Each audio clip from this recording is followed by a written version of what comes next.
I want to recapitulate from a slight distance many of the things that were said this morning by Mr. Yakunin, by Mr. Chandra Muzaffar and others. But I want to get into what I want to say by reading a quotation from the Calcutta Telegraph of December 12th, 2012. This is a newspaper in Calcutta, and it's reporting a speech by the Union Home Minister in India, Mr. P. Chidambaram. Here's what the newspaper says. Union Home Minister P. Chidambaram today called for a rejection of the counterculture against the use of natural wealth, pitching the development debate as a choice between museums and modern societies, at a time several mining and power projects are held up because of protests. He said, this is a quotation from the minister, I don't think, he said, and he's saying this to a Northeastern Business Summit. He says, I don't think we should allow this counterculture to grow. A counterculture which says that people in these areas should live as they lived in the past. We are not building museums. We are building a modern society, a modern state. This is the Union Home Minister. And I wanted to put this out first, and I eventually want to ask, what does he mean by culture, and what does he mean by counterculture? But you might think that this idea that it is perfectly okay to dispossess people who live and work on the land in order to build a modern society and state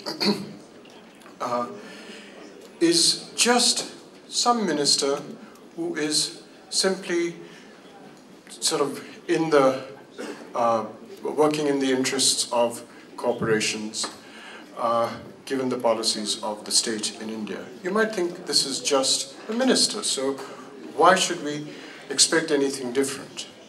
Well, the fact is, he's right. It's not just a minister and the state. He's talking about a culture which has come to be, and the culture is represented not just by a minister and the state, but by widespread elite opinion, that this is a perfectly okay thing to do. Why do I say that it's a part of a culture that's emerging?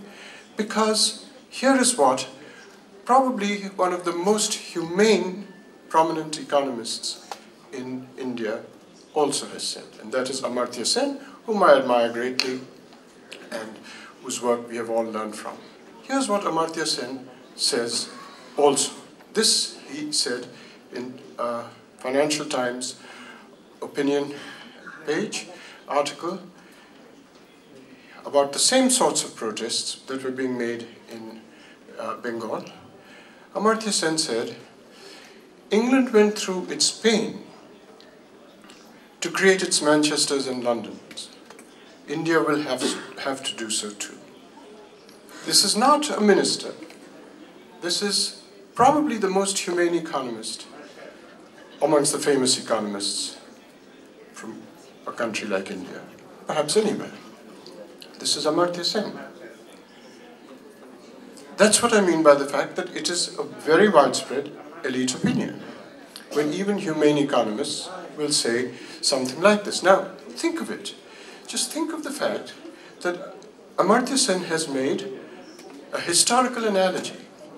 He has said that England went through its pain to create its London and Manchesters, and India will have to do so as well. This is in response to the protests. But for a person to make a historical analogy without mentioning a completely elementary and widely known historical fact is remarkable. Because it is perfectly well known that when the people of England were displaced by this form of industrialization, the dispossession of ordinary people in order to create its London and Manchesters, thousands, hundreds of thousands of English men and women went across the Atlantic to North America. Where are the people of rural Bengal going to go? That is, in a time when the mobility of capital, ever since the Bretton Woods institutions were dismantled or remantled, in a time when the mobility of capital has absolutely no echo in the mobility, I mean, at a time when there was relative parity between the mobility of capital and the mobility of labor that Amartya Sen is talking about, it is perfectly possible to say what he said. I mean, you could still contest it, but it's something that you could say. But in a time when immigration laws prevent the mobility of labor and capital can move at the press of a button, ever since the dismantling of Britain, his remark is no better than Chidambaram's. And this is completely widespread, educated opinion in India. So that's the culture, and anything that disapproves of it is the counterculture. That's what we are told. Now, questions were raised this morning about how we are part of a single globe. Now, you see, one of the things that has emerged, even Marxists have started saying that there is no longer, it is quite wrong to use the category of imperialism to describe the world economy today. It might have been all right a few decades ago, but now it is not possible. Why? Because countries like India, China, and so on have far more powerful and rich elites than existed in the past. So the right description now, we are told, is that we should simply talk of elites exploiting the working people. But we should not talk geographically of one part of the world. And I completely agree with Mr. Yakunin that we have to think globally, we have to have an idea of global brotherhood and so on. But I'm in complete agreement, but let's ask the question, how is it to be done? And is it really the case that we can say, no, it's wrong to, that no longer is imperialism a valid category? Well, by what criterion should we decide whether imperialism is not a valid category? Let me propose the following thought experiment. Suppose it were the case that the countries of the South, India, China, countries of Africa and Latin America, this is to some extent happening in Latin America, suppose they delinked from the global financial economy. And suppose they made regional alliances with India, Russia, China, the poorer countries in Africa and Latin America. Suppose they made regional alliances of trade and so on to promote each other's economies, etc., but delinked from the global financial economy. So they became national economies once again in a real sense that has been undermined since the financialization of capital, global financialization. And so this is not going to happen, but just imagine with me that it happens. It is surely going to be a consequence of what I was proposing as a thought experiment, that the countries of Northern Europe and Western Europe and the United States and Australia and Canada, it is surely the case that they will be worse off than they are. And it is surely the case that the countries of the South that I just mentioned, with alliances with Russia, Iran and so on, let's say, will be better off. There is no doubt that would happen. Why? Because countries of the North will be without basic things that they've become used to and they need, which is oil. But the countries of the South, with these free trade relations and support for each other, could continue to produce their middle classes and grow. But if that is so, if it is true that this thought experiment would show that the countries of the South would be better off than these other countries through these alliances, that is proof that imperialism exists now. That it is not over. So, what I would propose, Mr. Yakun, to your idea of recovering the global picture, is that it may have to go through two steps. It may have to go through this form of delinking to resist the exploitation, and then reforming through these regional alliances, and then eventually, once this continuing imperialist exploitation is overcome, it would then be a more egalitarian global system. So that's just one suggestion of how to achieve what you were proposing. But this will be called nostalgia for a time which is no longer possible, they'll say. What is globalization? Globalization has shown this to be wrong. And I want to raise a question because Ashish Nandi has written on the subject and he's going to be speaking later on.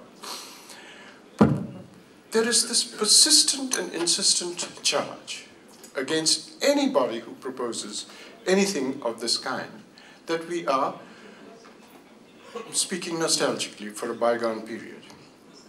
That if you don't agree with Chidambaram and you think that people should not be dispossessed from the land that they live in, you are talking of an age that is over.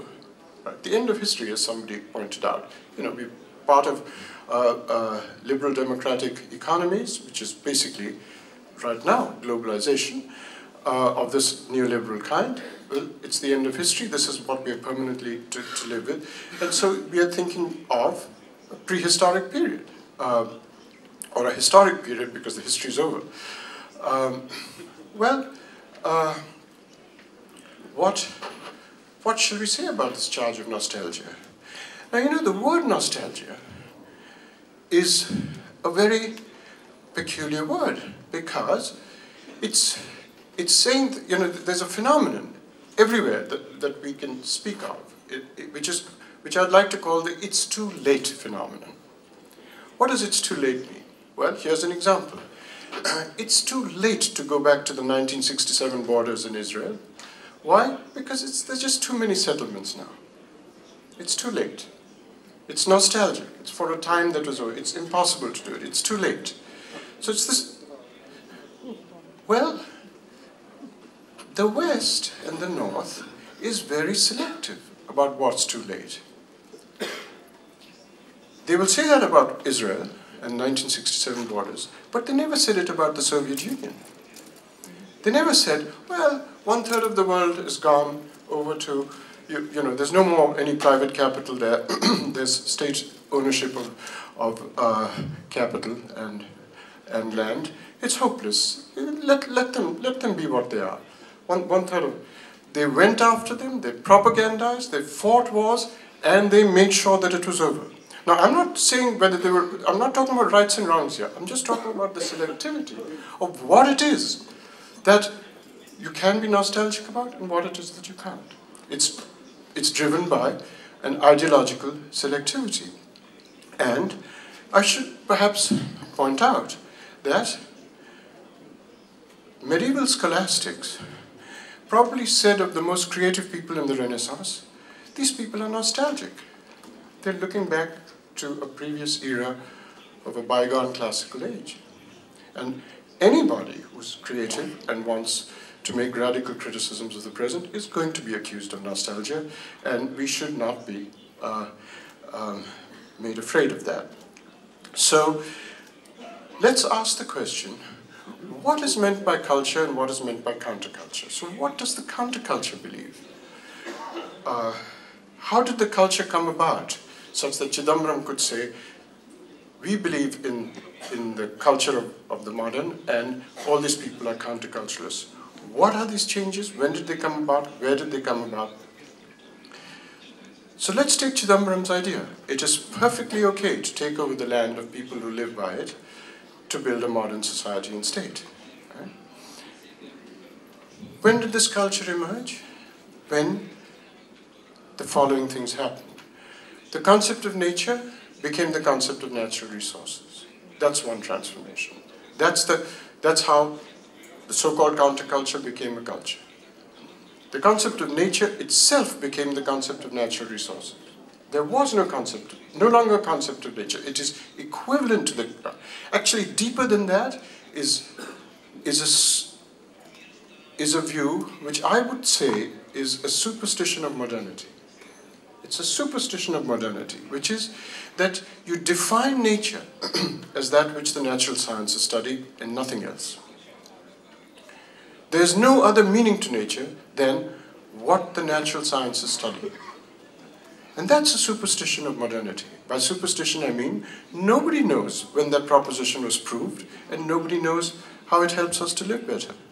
It was never proved, and we just take it for granted. Everybody takes it for granted, that there's nothing in nature which is not available to the methods of study of the natural sciences.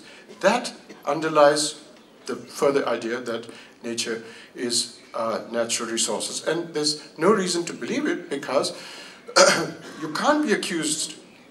So if I thought, and I think these questions emerged when some of these shrewd questions that were being put to the speakers in the morning about the environment and so on. Well, you know, at one time nature was thought to be sacralized. Even if you can't think that, some people still think it, it's perfectly, but even if you can't think that, you can still think that nature contains value properties. And science does not study values. Science, it's not the business of science to study values. So, when Chidambaram says there's nothing wrong with doing this and so on, he's obviously pursuing this thought that there's no more to nature than the natural sciences, you can convert it into a resource.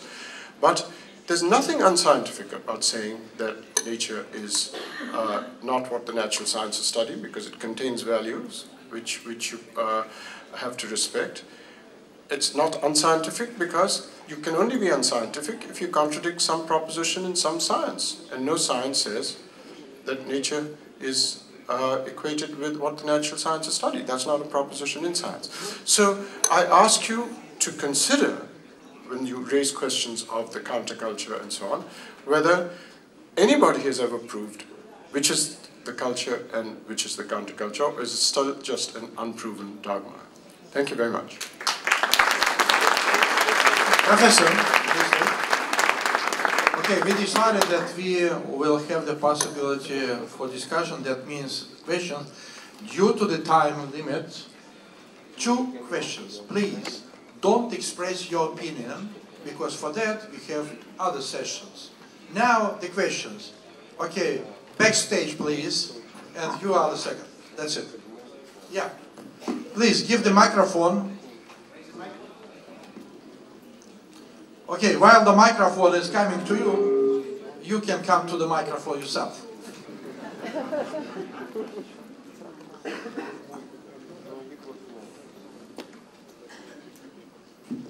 Please introduce yourself and the question. I'm Jean-Bric Mon from Belgium. How do you define these values that you attach to nature? How do you make these value judgments? Do you make them on a utilitarian basis, on some other basis, on some a priori basis, on some religious basis? How do you make them? Well, thank you. Well, historically, it was widely believed that there were real constraints to taking from nature because nature was sacralized. That the presence of the divinity in nature made it impossible to take from nature with impunity. There are very fine historical books. There's a remarkable book by somebody called Caroline Merchant called The Death of Nature, which talks about how when you had a sort of, see, people took from nature in all societies, but when they took from nature in all these societies in an earlier time, they had rituals of reciprocation to show respect before cycles of planting and hunting. They had rituals to show respect to nature, to restore things to nature. That's what went with this emergence of this culture, which sees all those rituals as the counterculture. What went was this form of showing respect to nature. So it's not as if you can say that Chidambaram and so on have a different perception, but their perception is that nature is denuded of value, that it is something which is brute and material from which you can take what you like because it has no constraints. No constraints come from nature of a value kind, and that's really where the beginning of this new culture emerged. Everything else is counterculture. Thank you. Next question, please. Yeah. My name is Joseph Shevel. I come from Israel. I present Galilee Institute, the president of Galilee Institute. First, just a small remark. I think that it's never late. You related that it's too late to go back to the 67 borders. It's never too late, and we have to believe that it's never too late. Otherwise, you cannot solve any dispute. Yes. But I want to just add one comment to my friend from Malaysia this morning that talked about education. And in this session, we talked about values and he talked about ideologies. But here we are talking about dialogue of civilizations. And it seems this morning that we are talking about dialogue about the dialogue of civilizations. I would like to see, and I want to suggest that we start talking. And I remember the speech, excellent speech of Fred 2 years ago, when you talked about the objectives of the forum. And I think that the forum can take, and it's an opportunity. And here we have some Iranians, and I don't mind sitting with the Iranians under the auspices of the forum. And we have here even the backing of the government. And I think this is an opportunity. So to say that it's too late, or to talk about values instead of being more practical, and I think that I want to suggest, like you mentioned about meetings in Korea, why don't we do it here? And the same with Palestinians or Shias and Sunnis, and let's talk, and let's even go down to earth when we can, under the auspices of the forum, really solve problems, or at least suggest solutions, instead of talking about dialogue or about the dialogue. So my suggestion is really, under the forum, to take and make it an opportunity. But wait, thank you very much. That is not actually the question, but statement. So, you know, we decided that we are asking questions, not, you know, elaborating in full discussion, because for that we will have panel discussions. But let me just say one thing, Mr. Yakunin. You know, it's fine to talk about education as Mr.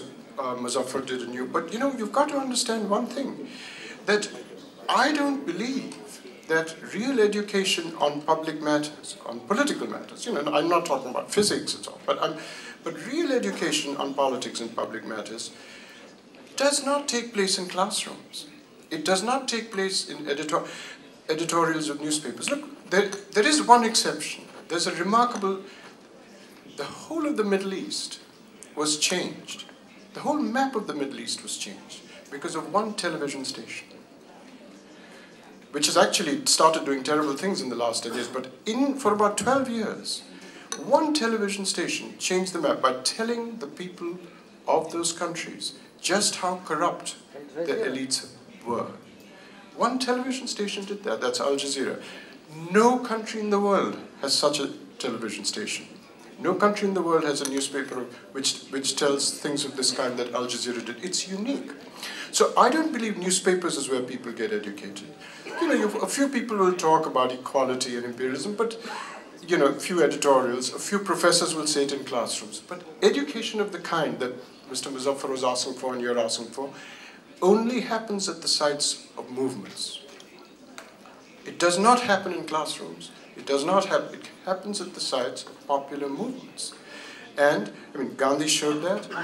Martin Luther King showed that.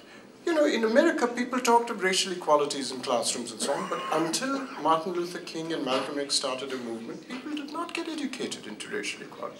So these things are not going to happen, except now, you know, the West has been so spooked by the aftermath of the French Revolution that they think all popular movements lead to terrible things. But if the goal of popular movements is to remove cognitive deficits, to educate people, as you and Chandra were saying this morning, it's going to be nonviolent movements, because that's the goal. And that's really where education happens. Thank you very much. Thank you.